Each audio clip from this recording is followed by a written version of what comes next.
Hey everybody, welcome to your quick traffic internet marketing masterclass. I'm Sterling Valentine. Glad to have you. We're going to be talking about some ways that you can use to get some quick traffic right now. Get a pen, get a piece of paper, because we're going to be doing some real actionable stuff. A lot of the stuff that gets taught today is theory, but this is going to be actual battle-tested, street-proven, current, cutting-edge, state-of-the-art stuff. And the reason why I say that is because we've got a community of hundreds and hundreds of VIP students from all walks of life, all different countries, all different age groups, and we've been meeting together every week for webinars since fall of 2008. So I'm always checking in. What's working best for you for traffic? If you're using that particular site, how are you using it? What's the way that you're using it? Do you have any ad copy to show me what you're doing? Because I really want to make sure that we have a results-based community, a performance-based community, where we can check our stats against each other and really find out what's working the best. Now, is this the absolute most best traffic strategy known to humankind? Hey, I don't know. I just know that I represent my community, and I try to keep my ear to the ground of what everybody in my community is doing. So, are there other answers? Of course, there's probably other answers. But for all of us, hundreds and hundreds of people have gathered together and put our heads together and collectively tried to figure out the best strategies. I believe that we've figured out a really pretty good way where we've seen people get 100 subscribers in a day sometimes, so it can definitely work if you just keep your mind open and stay focused on what the community is doing and not just going out there and innovating and trying to do it yourself, because there's no need to reinvent the wheel when other people are already working out there hard on your behalf. You can just leverage what they know, and we all do better when we put our heads together. So let's check out our bullet points for tonight and talk about getting some quick traffic. Tonight's masterclass objective is to learn advanced strategies to quickly get traffic flowing easily and inexpensively. Now, you'll notice that I got a little typo in there, but that's how we do things around here. Fast and furious. We stick to getting the right things right, and the right thing to get right is figuring out how to get quick traffic. So let's take a look at what we're going to learn. We're going to talk about where to buy clicks for pennies, and it's very important to be able to make sure in the beginning that you utilize your funds effectively. Look, not everybody has funds to start a traffic campaign. So the important thing is to use those funds wisely and to not just be buying and trying and juggling and struggling and flailing all around, just throwing money at different things, because frankly somebody else has tested most of this stuff. So it's better to lean on other people than to just try to do it yourself and go it alone. We're going to talk about how to utilize free traffic sites effectively, how to find the best solo ads and ad swaps, how to manage all your traffic sites in one place, and how to get some viral traffic. So, excuse me, I'd really like to start with the end in mind and talk about viral traffic from the beginning, because most of you are using a squeeze page. If you're not, you really should be. And one of the great things about using a squeeze page is that you're showing your page to a lot of different people, right? You're exposing your squeeze page to thousands and thousands of people. We actually are also going to talk a little bit about conversion rates, so I want to write that in there as well, just in case I forget. It's very important to understand conversions. I was thinking about this earlier, and I didn't want to forget to remind you guys about it. So I love the idea of being able to double up my work whenever possible. I like to get 2 results for the price of 1. So if you're using a squeeze page from ListLaser, which is what we recommend to all our students who don't currently have a squeeze page, to just go to listlaser.com and get one.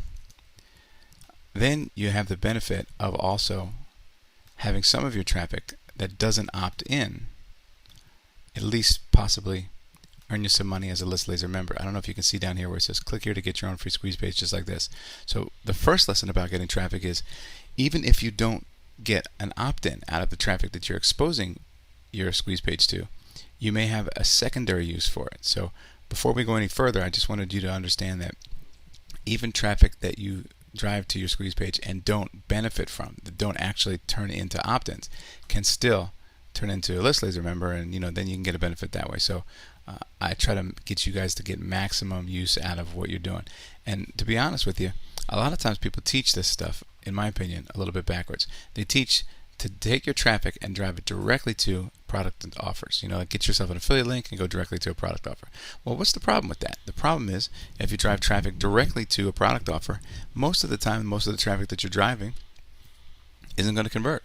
It's just the nature of the beast, not all traffic converts. So if you're driving traffic to a product offer, like an affiliate link or something, what happens to all the people that don't buy it? You lose them. They're gone. And you've spent time, energy, and money to get them, and you didn't get any benefit out of them. What's worse is if somebody who is selling a product that you're an affiliate for has decided to sneak a little sneaky squeeze page inside of their sales letter, which you've seen sometimes, then what's worse than just not getting any benefit out of it is you're actually driving the other guy's list building. So the good news is you're doing list building. Congratulations. But the bad news is you're doing it for the wrong person. So what you need to do is put a squeeze page between any traffic you drive and any product offers that you want to see, your prospects see. And the reason that you do that is because now, when you can capture them, you can have more opportunities to deliver multiple products and services more often. So when you're driving traffic, make sure you're driving it to the right place. It's not just about the quantity or quality of traffic that you're driving, it's the destination that you're driving it to. And to try to drive traffic directly to a monetization offer, it's kind of like you and I standing on opposite sides of a house and each throwing a tennis ball on the count of 3, hoping that we can somehow make those two balls hit each other over the roof. It's very, very difficult. It's possible, but it's very difficult, and it's not really a sustainable strategy to try to blindly throw something and hope that the thing that you're putting out there is also simultaneously, coincidentally, the thing that people want. It's very challenging. So if you have more of a broad-based, generic squeeze page that can capture names and email addresses, then you have a lot more likelihood to get more yeses. It's easier to get a soft yes on a squeeze page to get a free report. And then when you have that name and email address, then you have the permission to send multiple product and service offers to the community that you serve so that they can choose over time which thing they want. So as you can see already, we've talked about traffic, but we're talking about two things that are only tangentially related to traffic, but they still really, really affect your traffic strategy. Why is it important to be able to try to get secondary usage out of your traffic with a viral link at the bottom? Because it gets you more for your money. Why is it important for you to drive traffic to a squeeze page instead of directly to a product offer or an affiliate offer? Because you get more for your money. So before we go any further, I just want you to make sure that you get maximum return on whatever investments that you're going to make. Because traffic's going to cost you either time or money. It's definitely going to cost you energy either way. And I don't want to just see you go out into the wild and come back and say, yeah, I blew a whole bunch of money or a whole bunch of time and energy on traffic and I didn't get anything to show for it. And I ask people why, and they say, well, I sent people to some affiliate link, and I go, well, there's your problem, and that's a shame, because I think this is being taught incorrectly in a lot of ways, and I'd prefer that you get the most out of it. So we've talked about using viral traffic and why that's effective. I want to move into getting clicks for pennies and understanding conversions. So let's take a look for a second at this slide. Let me see here. Okay. So, understanding conversions. So you see that you send out a traffic trigger. Now, what's a traffic trigger? That could be an article, a paid ad, an interstitial ad, which we'll talk about in a little bit, or any kind of viral safe list or list builder, anything that you put out there, anything that you do, that's a traffic trigger. Anything that somebody trips over and has a call to action in it that says, hey, since you tripped over this thing, whatever it is, come to my site.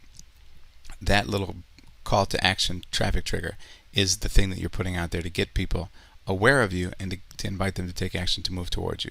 So you put out your traffic trigger, and not everybody's going to click on it and click through, right? So let's say, for example, it was an article. So you put an article out there, and there's a little bio box at the bottom. So there's a certain percentage, first of all, of the people who experienced your traffic trigger. Now, not everybody who experienced your traffic trigger will click through. That's the first level of loss, as we call it, because if you had 100,000 people read your article, not 100,000 people are necessarily going to click through it, right? So you got to get your numbers down. You have to understand what you're doing and understand how these things affect your final numbers, right? Because we start off with everybody in the world being a possible suspect, but we don't end up with everybody in the world at the end, right? It attritions. That means it gets smaller and smaller and smaller. So whatever number of people see your traffic trigger, then you have a smaller percentage of those who are going to move from that traffic trigger to the click-through. that means only some people click through to the next phase, the next level, whatever that is. And what that would be is, let's say it's your squeeze page.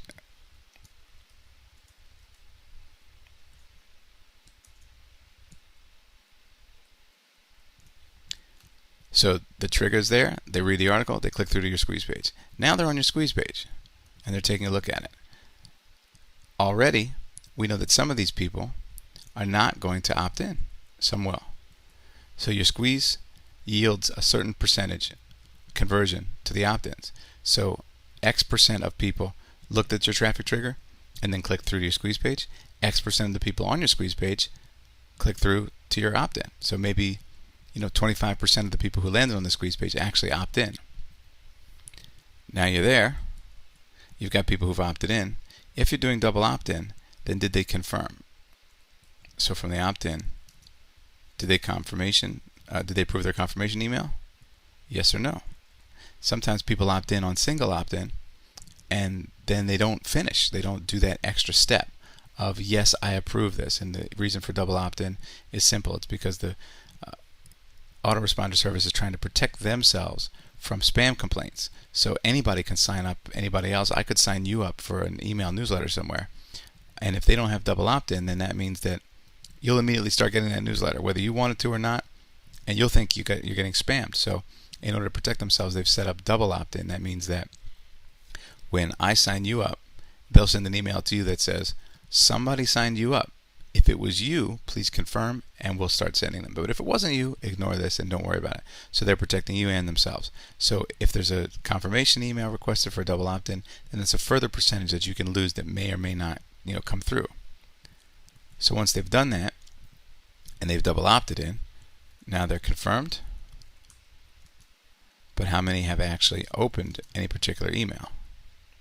And we talk about the open rate here, right?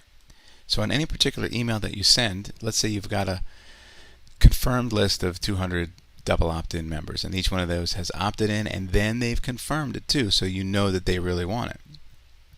If you have a 10% open rate, that means that when you send the email, maybe 20 people out of the 200 actually open it. So you can see that not everybody is always doing everything that you think. And I think that's one of the biggest beginner mistakes when they talk about traffic, is that they say, I drove thousands of people to this website, and they expect as if, thousands of people would have bought their product. But there's so many levels to go through. People don't really realize traffic and conversions, how much they have to do with each other. So they end up having unrealistic expectations of what's happening. I drove 5,000 people, but I didn't get 5,000 sales. Well, yeah, because you had not everybody opted in, and then out of everybody who opted in, not everybody converted, and then out of the people who converted and confirmed, you lose some along the way. So you have to understand this ahead of time so that you end up with net numbers at the end that match what you want. Driving thousands in the beginning doesn't help if you only end up with 10 or 15 on the back end. So you want to drive enough on the front end so that the numbers on the back end match what you want. So I hope you're starting to understand this. So now that we have an open rate, somebody opened up your email, we still have opens to click-through rate. Now remember we talked about click-through before at the very top here? We talked about click-through on the trigger. So the traffic trigger, whatever it is, the article or something like that. If 100,000 people looked at it, but 1,000 people clicked through, there's your click-through from your article to your squeeze page.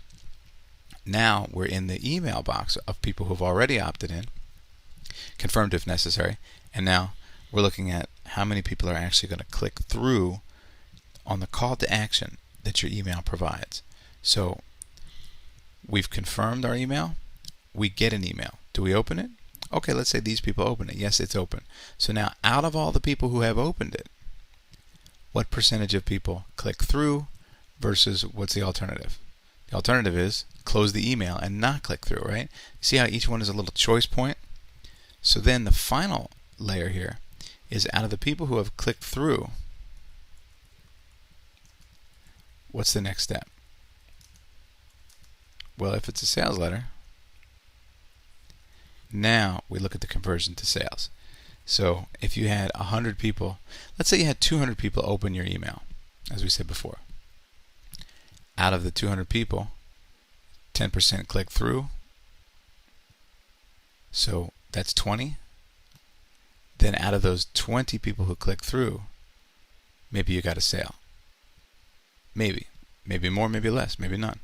And that would be a 5% conversion rate on the sales letter. You see, 5% of the people, in this case, 5% of the people who click through to the sales letter actually purchase, 1 out of 20. So if you can, pause this if you want to, write these down, start to understand these layers, then you'll know, let's say you wanted to make, let's just be real basic for the sake of argument, one sale every month of $27. Let's say you wanted to make a $27 sale a month. And of course, if you wanted to make 10 times that or 100 times that, then you just multiply the numbers I'm going to give you. But let's say you wanted a grand total of 1. All right? So if you have a sales letter that has, 5% conversion, then you'd need 20 people to click through.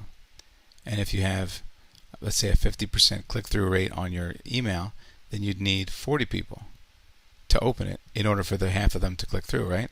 And if 40 opened it, then you'd need, at a 10% open rate, you'd need 400 people on your list, right? In order to get 400 people on your list, you can see where this is going, right? 400 people on your list maybe come from a 10% conversion rate sales letter, which means you'd need to drive 4,000 people to your sales letter, right? So and that depends, of course, on the quality of the traffic. So I hope you're understanding how to build the bridge backwards from what you want to end up with here, back all the way to the beginning to your triggers. Understanding traffic and conversions from the back to the front is the way to ensure that you're putting enough volume in on the front end here so that you end up with the numbers you want on the back end. Don't just think, I sent 50,000 people. Something must be wrong because I didn't get 50,000 sales. Now that you see how the layers go, it makes a big difference.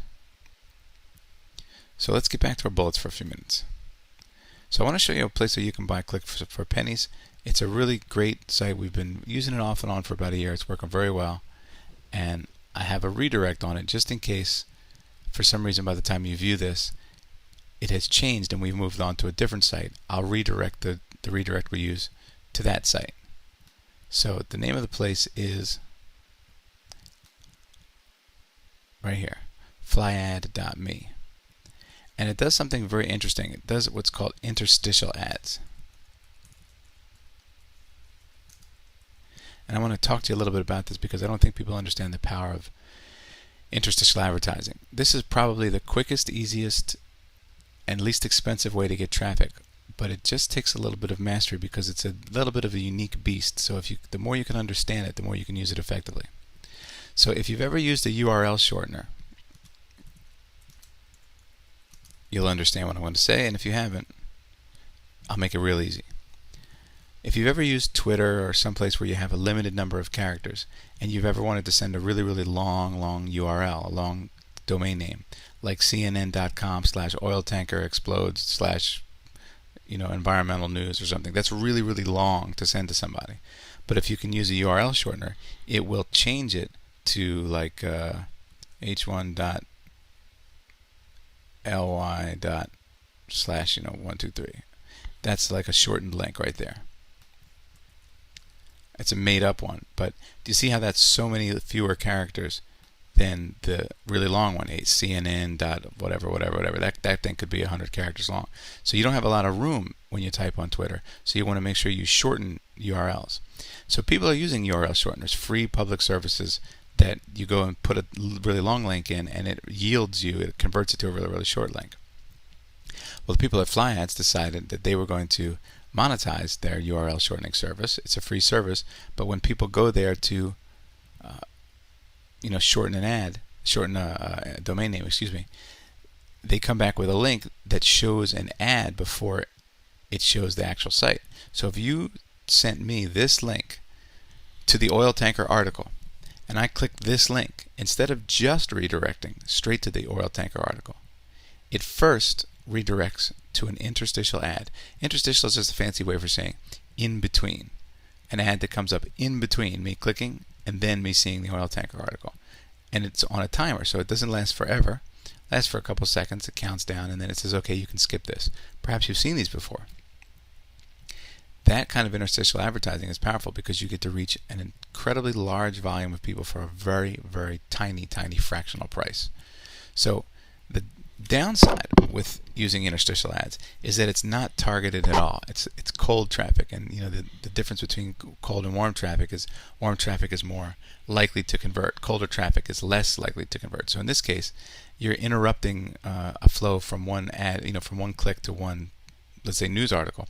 People aren't expecting an ad, so your conversions per 1,000 are going to be lower than, let's say, somebody who saw a video of yours on YouTube and then clicked through. That's going to be a higher conversion. Why? Because they're warmer towards you. They know you. They were expecting it. They're already in the search for something like this. So don't let the lower percentage conversions bother you, because on places like interstitial ad sites like AdFly, it's really, really inexpensive and cheap, because they're already getting the traffic anyway, so they just pass the savings on to you and they show this ad. So even if you get 1 out of 1,000 to opt in, it costs you so little, and when you go and see the prices, you'll be shocked. It's extremely cost effective.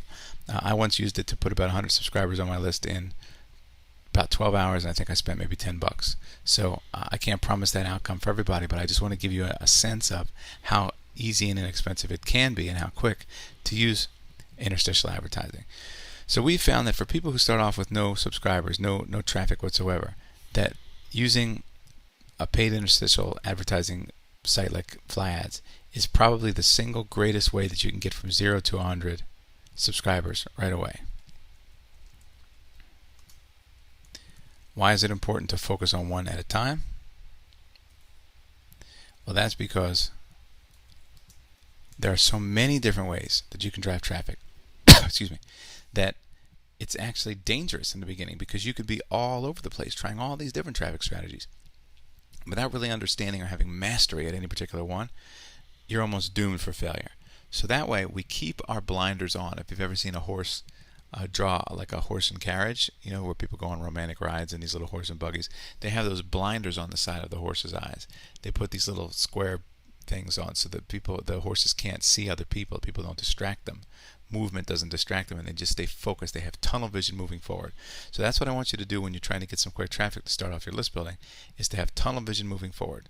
You can do whatever you want. You can try 50 different strategies, but I found consistently that my students who focus on one traffic strategy at a time do a lot better, a lot faster than students who are all over the place, because you can't pay attention to that many things. Like, for example, if I gave you one phone number to memorize now, if I gave you a number 1, 2, 3, 4, 5, 6, 7, or whatever a phone number would be, and I asked you to hold on to that in the RAM, in the short-term memory of your mind, you could hold on to that fairly easily. But what if I gave you 12 phone numbers verbally right now? Just started rattling them off and told you to hold them in your mind. Do you see how at some point your brain's just going to give in and it says, look, I can't keep all that information at one time. You'd have to take a pen and write them down or something, you see? Because it's just too much to hold in your brain. Brains are not designed to hold that much information in short-term storage. Well, in the same way, your brain's not used to all these different traffic strategies. So the more room you give your mind to work on these, the more likely you're going to do well at that one particular one. Therefore, get better at it and save time so that you can move into the next one quickly. So the rule of thumb is, from 0 to 100 subscribers, I like to keep you focused on paid traffic. And I would use FlyAds to do that. Now the next thing I'm going to need to do is go back to our bullets for a second. Before I do that, I just want to get these numbers down for our next slide. Okay, so take a look. We talked about understanding conversions and where to get clicks for pennies. We're going to start utilizing solo ads and ad swaps. I'll get back to the free traffic sites in a second, because I want to talk about solo ads and ad swaps. I think this is the really vital next piece that a lot of people miss. I'm really excited to be able to share this with you. So once you've got 100 subscribers, what do you do with it? Well, remember how I said you want to get multiple uses out of your traffic by trying to have a viral link at the bottom? I'm trying to get you the most for your time, energy, and money. So if you have 100 subscribers and you have your product offers in the back end, you're trying to monetize those subscribers with product offers. But also, there's another way. There's actually 2 other ways to monetize them. And remember, we're internet marketers. We're market monetizers. We want to try to monetize the market whenever we can. So why just settle on your 100 subscribers as being only something that you use to monetize through emails. What if you could monetize it through different ways? Wouldn't you want to do that? I mean, I would hope that you would want to at least consider it. So you move from 0 to 100 subscribers using FlyAdme very inexpensively, very quickly, very easily. You just paste your URL in there and hit campaign, and it goes. There's not a lot of complicated formulas, or you don't have to write content first. You just use it. It's easy in and out. Now you're sitting on 100 subscribers. The first thing you can do with those is you can do ad swaps. And in order to understand ad swaps, I want to teach you first about solo ads so that you know what an ad swap is. A solo ad is simply somebody sending your link to their list. That's simple. So if I have a list and you buy a solo ad off of me, that means that you'll pay for a certain number of clicks, let's say 100 clicks, at a particular price, and then I will send your squeeze page to my list. That's it.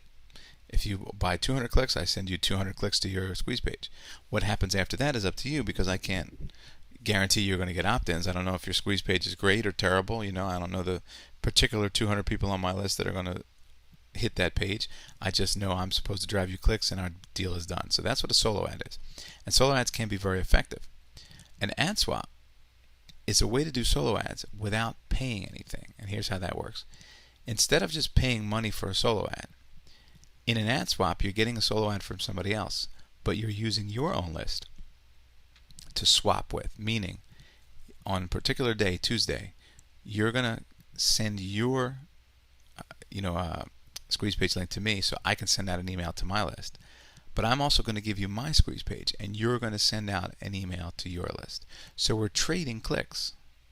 If you say, let's trade 50 clicks on Tuesday, then I say, okay, give me your squeeze page address, and you say, great, here it is. Now, Sterling, you give me your squeeze page address, and I give you mine. Now, we each have the other person's squeeze page address. We draft a little quickie email that says, hey, go check out my friend Sterling's site. That's what you would say, and I would say, go check out my friend so-and-so's site, and we would each drive 50 clicks to the other one. So now you're taking your 100 subscribers, and you're utilizing them as an asset to build more subscribers. And this, my friends, can be worth even more to you than using the subscribers you have to try to get sales out of immediately.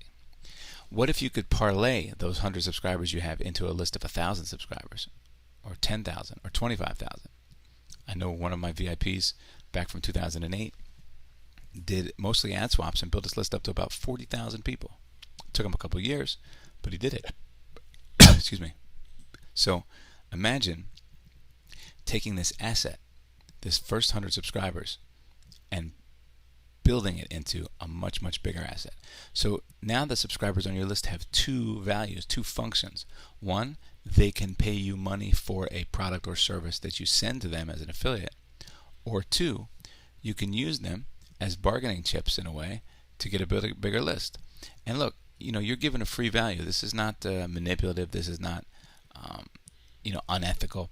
Nobody has to be on your list. Nobody forced them to be on your list. You invited them to be on your list, and they accepted willfully. Hopefully you're doing double opt-in, so they double opted in willfully. And they're getting the free report that you gave them and free offers, and you're telling them about valuable products and services. You might be also giving them tips. If you have a VIP setup, you're probably also giving them all the tips, the emails that we give you. So they're making out on this deal. You're not doing anything wrong by saying, look, if you're not going to buy anything from me, maybe you can buy something from this other guy, and I can use that to get a subscriber. So don't feel bad about it. You're not using people against their will or something. This is a business deal, and hey, they can hit the unsubscribe button anytime, right? And they walk away with the better end of the deal because they got a free report out of you and they gave you nothing. So I want you to feel really, comfortable doing this stuff because it's done all the time, and it's an ethical, honest, acceptable way to build a list. Or of course I wouldn't be telling you about it. So now you can take those 100 subscribers and use them as bargaining chips to build a bigger list, because other people are going to want to have access to them, so they're going to send solo ads for you as you send them for them in ad swaps. Then eventually you can build that up to hundreds of subscribers, maybe even up to like 500 subscribers or more. So now with solo ads and ad swaps, you're free to buy a solo ad at any time, and the link to the community I'm going to give you in a minute allows you to do that. You can buy a solo ad without paying for it. In fact, before the invention of money, we had to do bartering. So if you went to the town square and you wanted a goat, let's say, you had to bring something that person who owned the goat wanted to trade, right? You'd have to bring 3 chickens or a coat or something and just strike up a deal. We still do bartering today. So you'd have to strike up a deal, but with money, it makes it a lot easier. So the reason I'm using that example is an ad swap is just a bartered double solo ad. I hope you understand that, because people get confused about ad swaps, but most of the time they understand solo ads pretty easily. You're buying a mailing to my list, right? Just like if you bought a newspaper advertisement in the New York Times, or you bought a 30-second commercial on the Super Bowl, right? It's the same thing. You're buying a commercial on my list. I will send you, I will send your link to so and so many number of people on my list. Well, you're just buying an ad like anywhere else. It's a solo ad.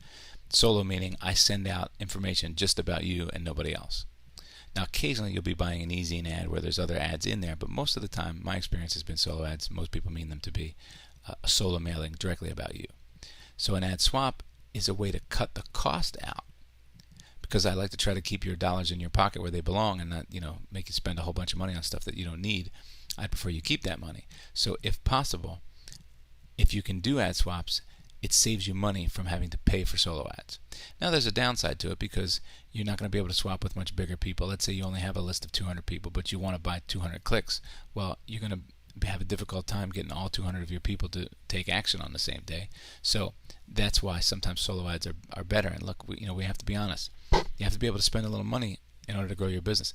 I am still perplexed by the number of people who expect to grow a six-figure business from home, but when I tell them they need $19 a month for an Aweber account, they lose their minds. Are you kidding me? $19? Yeah, man, $19. It's not that big of a deal. If you buy a hot dog cart, it'll cost you $100,000, and you're lucky if you can make $100,000 with that. In this business, you can make $100,000 if you do it right, and it doesn't cost you nearly that kind of money if you do it right. So, of course, I can't guarantee any sign-ups or sales for anybody. Nobody can guarantee anybody's going to earn anything, just like nobody can guarantee me. But the point is, it's a very leverageable business where you can make small investments in your growth compared to other places where it needs tremendously large investments in your growth. Look, you're never going to have to paint your squeeze page, even though you might have to paint the building that you operate in, or if you have to pay hundreds of dollars every week for landscaping at the business that you run offline. You don't have to do landscaping online. You see, it just saves you a lot of money. It's a very leverageable, easy business, but you do have to be able to spend money sometimes. So that's why solo ads are a great way to do it, but if you can't afford solo ads, try to do ad swaps to make it there. And why do I like these so much?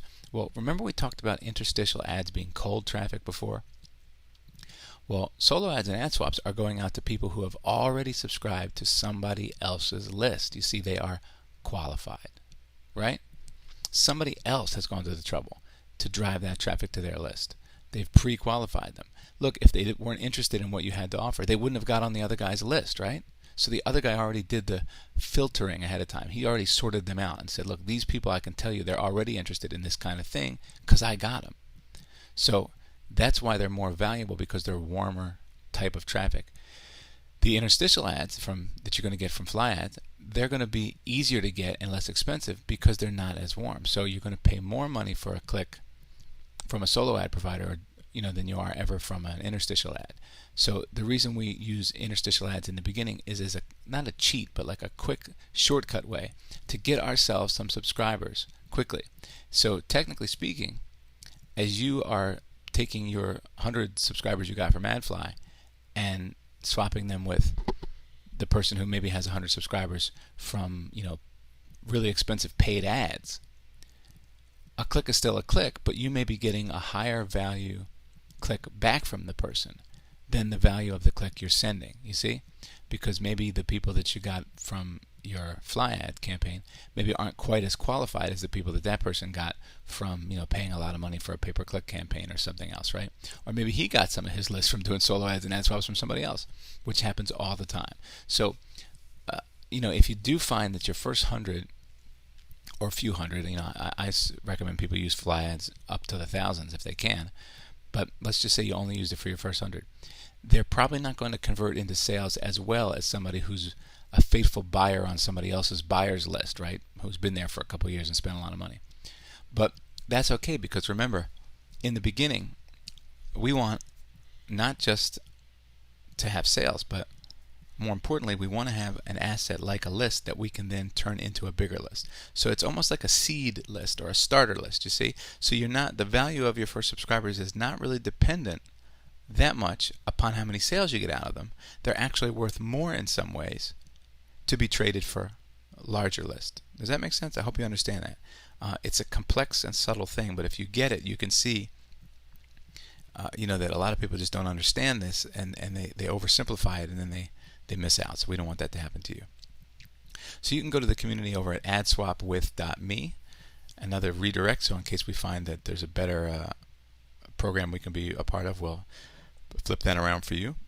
And of course, these are affiliate links, so I may be compensated if you use them. And if you decide to become a member of the AdSwap with me community, you can find me in there. And that's another one of the reasons that I use an affiliate link, is because I get notified when my people sign up. So you can friend me when you get in there, or I'll friend you. If you don't beat me to it, I'll friend you. And then I can watch out for you and say, hey, how's it going? And maybe I can introduce you to other recommendations that other people have told me. Hey, I AdSwapped with so-and-so, and he sent me a lot of clicks. It was really good. So we want to stick together. So this is why I like to use these affiliate redirects, because I know who's using these services, and then I can keep my eye on you, which is very helpful. So I say on these things 0 to 100 or 100 to 500. Now, of course, I don't mean to be so arbitrary. I just use these as a rule of thumb. If you want to keep using FlyAdMe to get quick traffic even during the next 100 to 500, of course, be my guest. I would recommend it. Anything that gets you there faster and easier, we want, right? You can even buy solo ads right from the beginning at 0 if you want to. You don't have to, but you can. However, you can't really do ad swaps until you have a certain number of people to swap, right? That's why they call it a swap. You need people to swap. So that's the only limitation you have around ad swaps, is you need to get to, like, I'd say a minimum of 100 or so, and then you can start swapping. And remember, your swaps are going to be slow and small in the beginning. You might swap 15 clicks with one person and 20 with another, and you might think, man, this will take me forever. But you got to build a reputation in the community too. You got to be able to build a reputation where somebody says, I give this person a thumbs up. They did what they said they were going to do, and I approve of them. So other people can see the rep that you're building.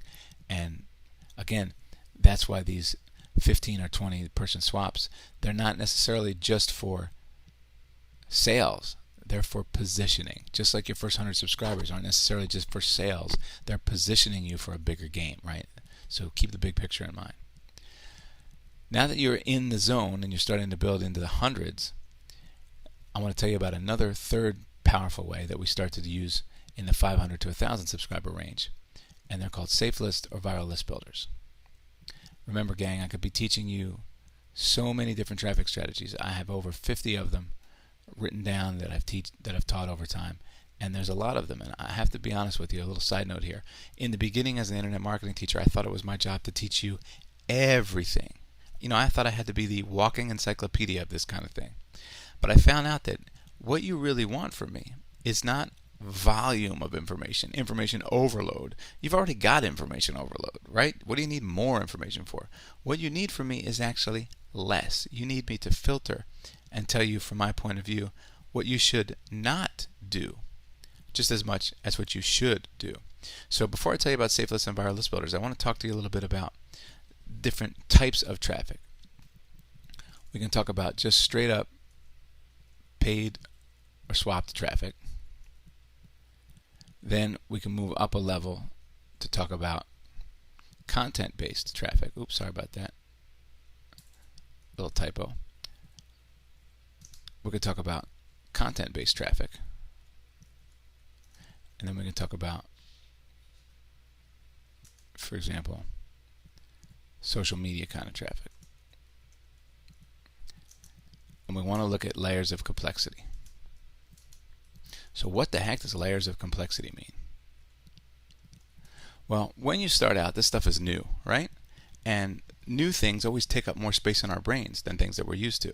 If you remember the first time you learned to drive a car, man, it felt like a million switches. It felt like you were trying to drive a 747, fly an airplane. The stick shift, everything over here, the brakes over there, the steering wheel, you were just a little overwhelmed, right? Because it was a new thing. But now, how many times have you driven somewhere and you had a conversation, you don't even remember driving while you were doing it, because it's just such an automatic function. Now you drive safely and effectively, but you don't even have to pay that much attention to it. So it gets smaller in a way. You see, it takes up less footprint in your mind. It takes up less space. Well, in the same way, you want to take a look at layers of complexity in traffic strategies, because one of the things about quick traffic that we want to make sure you understand, is for it to be quick, it has to be as easy as possible. So if you add layers of complexity to it, it's going to take longer, be more confusing, more distracting, and it has much more moving parts so that you may actually get one of those parts wrong. So one of the things people don't really understand when I teach this stuff until I tell them, one of the things they don't understand about the criteria I use to choose traffic strategies for my subscribers is why I choose to give you the things I choose to and when. One of the major reasons is, in the beginning, something like fly ads is extremely easy to work and understand. You paste your code in there, your URL, whatever your squeeze page address is, you paste it in there. You select the campaign you want and you hit send. Done. One button. Easy, right? But what if you had to write an article first or record a video? Think about it for a second. How many more steps are there in the video that I'm recording right now? I have to have my slides ready, I have to do the research, I have to get my curriculum down, I have to test it, I have to get my Camtasia going. I could be recording this, but the mic wasn't turned on. I mean, there's 1,000 ways to die, The more complex it gets, there's a lot of more different ways that you can mess things up.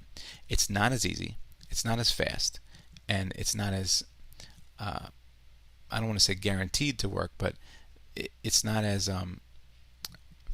easy to do, meaning there's less likely that you'll screw it up somehow, right? The more complex moving parts are, the more likely you are to screw it up. If there was 1,000 steps, the first couple of times we'd almost assuredly mess it up and not get the result we wanted. And we need momentum in the beginning. We need wins, right? So we want to keep it simple. You know how they say KISS, keep it simple, stupid. That's what they say. So in the beginning, we want to win. I want you guys to take your first traffic campaign and get some subscribers. Wow, it's easy. I'm a list builder now. Exactly. So we talk about these layers of complexity that content generation add, and we see that in the beginning it's not a wise strategy. I mean, I don't want to tell you not to do articles, and I used to recommend article marketing from the beginning, but I found that it takes a while to master, so I would rather from the very start you build up a couple hundred subscribers the easiest ways possible, then start to go into content development. Then add the extra layer of social media. So for example, if you had social media and you wanted to say, hey, come check out my article or check out my video, now you've got to join the social media, get a following first on Twitter or something, then create the video content, then drive the traffic from social media to the video content, and then drive them to your squeeze page. You see how many extra layers of complexity it is? Not that there's anything wrong with those methods, but in the beginning, we want to keep it simple, as simple as possible to move you forward. And I think you basically understand what I'm saying. So now let's move into safe lists and viral list builders. Understanding we're trying to keep it simple and not too complex. What is a safe list? Well, a safe list is a list of people that's safe to mail to. So we say safe, meaning you can mail to them without it being spam. So if let's say I went through the yellow pages. Imagine the yellow pages had email addresses in them. It doesn't, but let's just say it does. And I just strolled along and copied people's email addresses and put them on a big list together without them knowing it, without their permission, without even finding out what their interests are, just randomly grabbing 1,000 people's names and putting them on a list. Is that list safe to mail to? Of course the answer is no, because they didn't give you permission, they didn't opt in, and more importantly, it's not a relevancy list. They're not all interested in one thing. If I want to sell dog supplies to them, how do I know every one of them has a dog? How do I know that they're interested in dog stuff? You see? So they don't have relevancy and they don't have permission. So that list is not safe to mail to. In fact, it's dangerous to mail to, and you shouldn't build spam lists. You should build opt-in lists, double opt-in, permission-based lists. So a safe list is a site where a guy or a girl says, I'm going to put together a list on purpose, and the list's purpose is for you to be able to be a member of it and mail things to it and also receive mailings from it. Kind of like if you go to an open mic night at a bar, you take your guitar in there and you want to sing for everybody, you'll notice that a lot of the people in the audience also have their guitars. Why? Because they too want an audience of people. So it's kind of like guitar players playing for other guitar players. Now that has its pros and its cons. Some people might say, well, a safe list just sounds like a bunch of people trying to sell stuff to a bunch of people. That's dumb. Well, maybe. So there's going to be maybe a diminished return because of that. But at the same time, some of the most active buyers are sellers. right? Sellers buy a lot of stuff. So these are action takers. And remember, they had to get themselves on the list and qualify and do all these things. So it's really actually makes a lot of sense to use it. And a viral list builder is just a different version of a safe list. So I'll show you this link in a second that you can find a whole bunch of them at. But you have this opportunity now to join this list, and you will receive emails from everybody on the list every day, but you will also be able to send your offer, and your offer will go out to that same group of people, and some of those people may join your list and buy from you. It's happened to me. It happens a lot. I know people who have built thousands of thousands, tens of thousands of named lists strictly using safe lists and nothing else. So it works. So there's actually a site called trafficzip.me that not only gives you access to a safe list, but it actually isn't a safe list itself. It's a safe list management tool.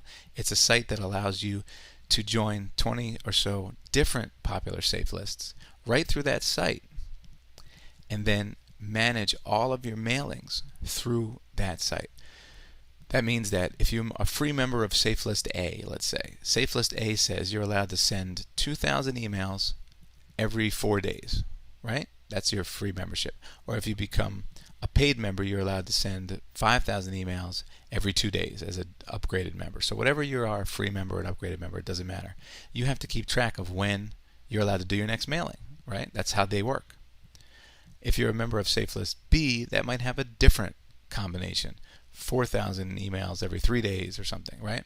It gets kind of complicated after a while to manage all that, especially manually. And if you miss going in to send your email, you missed your window, and then you have to, you missed a mailing, and you missed a couple thousand people that could have seen your offer. So using TrafficZip is an excellent way because it logs into all of them for you and counts them and auto sends when it's time for your next mailing.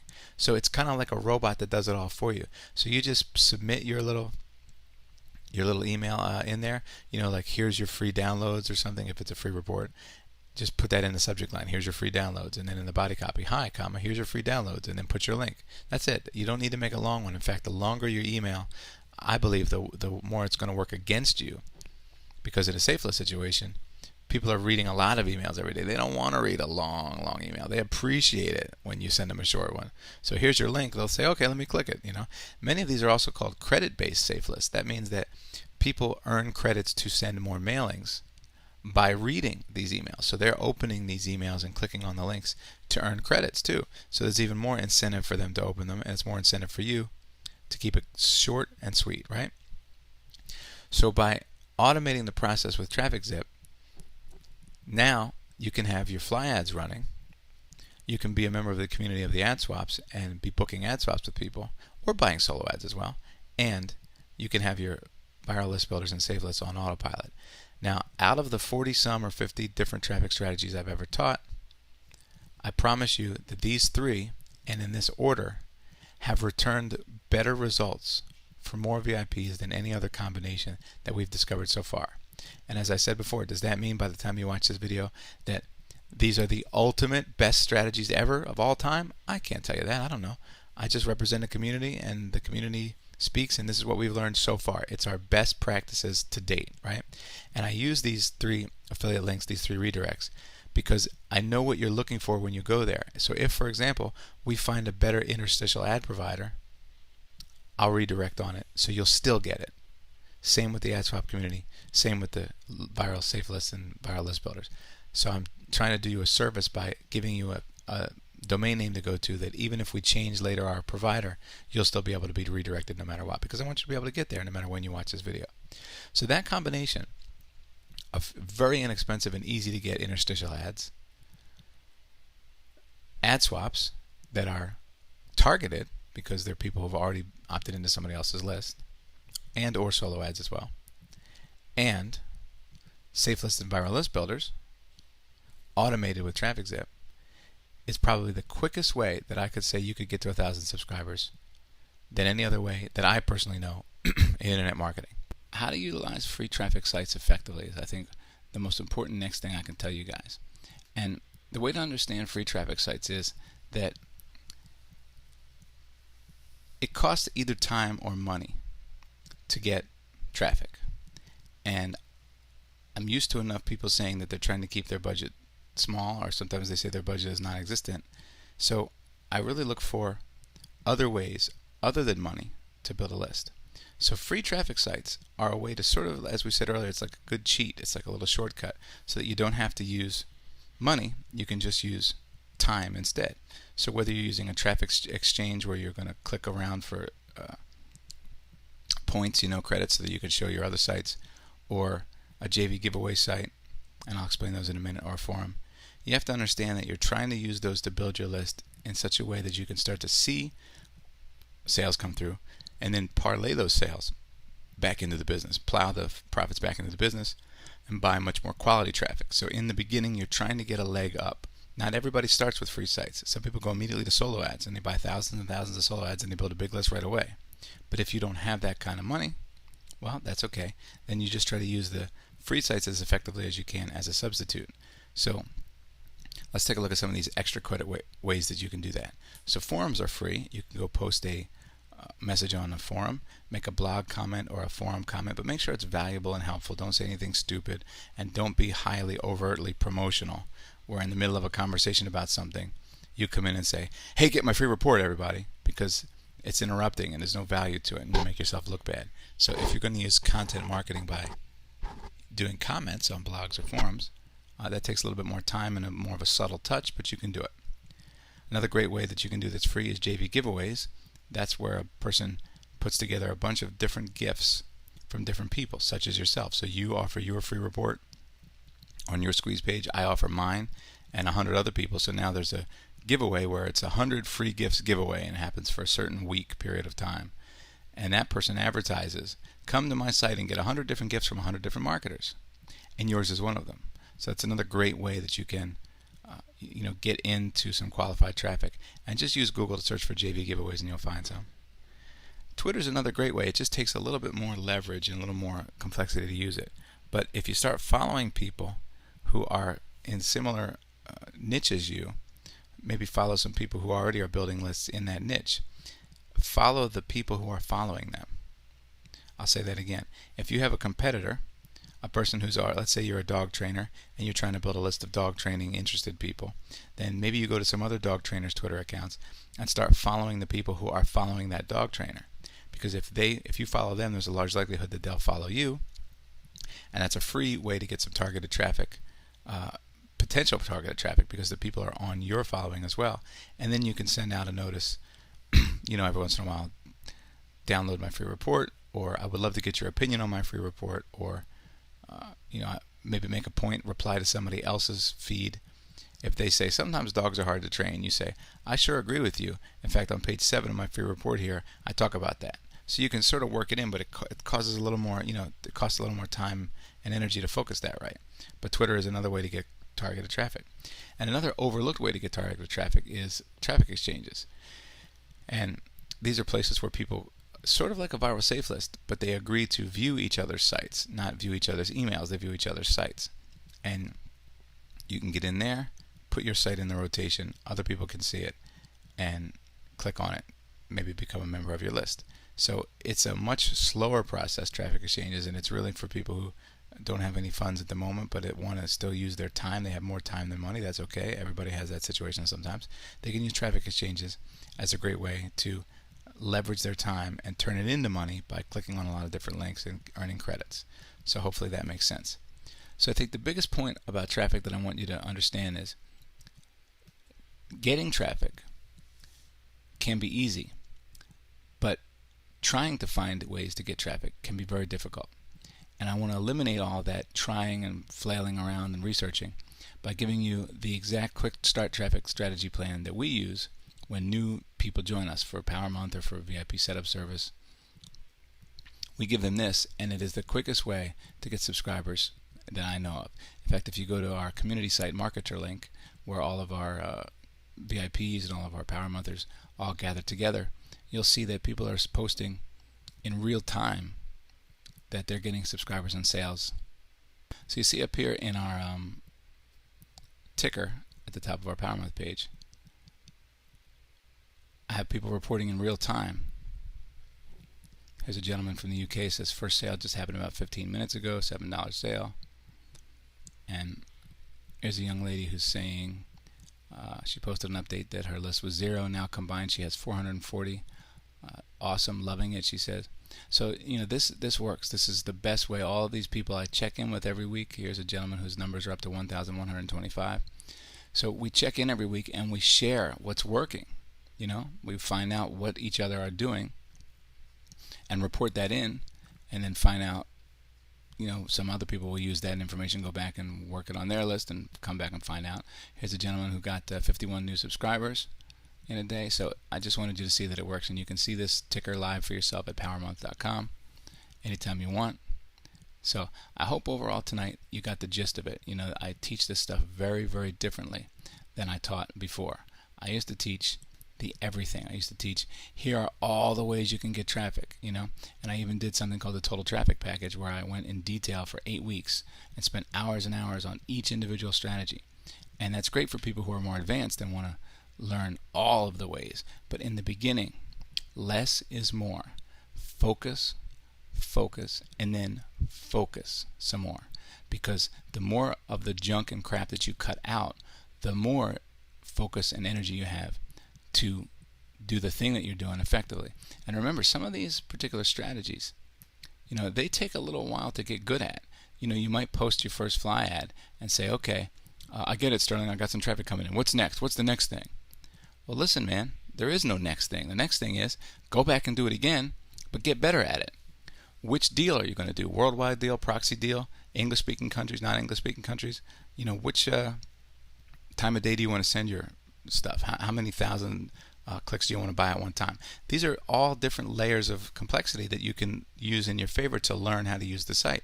So just because you did one doesn't mean you get it, right? It just means you got started.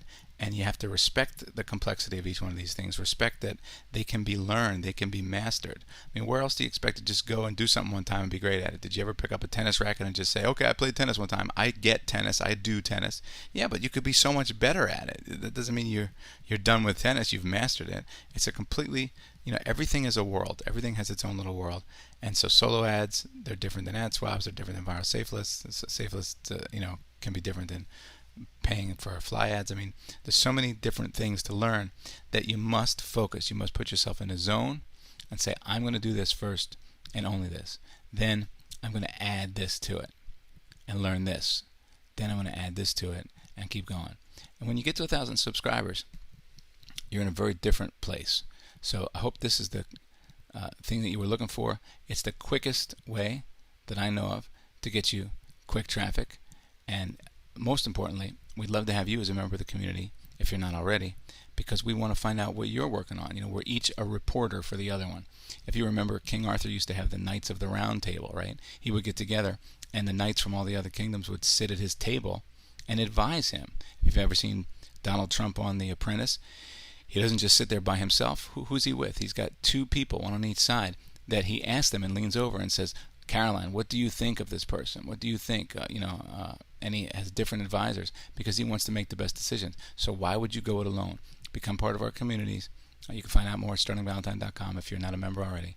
And join us. Put your heads together with us, and let's find out together what are the best ways to get traffic, because these ways are the now. But tomorrow, there may be a better way. And do you want to get left behind and not find out about it, or do you want to stick with the pack? And when one benefits, we all benefit. So I'm Sterling Valentine. Please keep in touch and let me know how the quick traffic strategies work for you. Talk soon.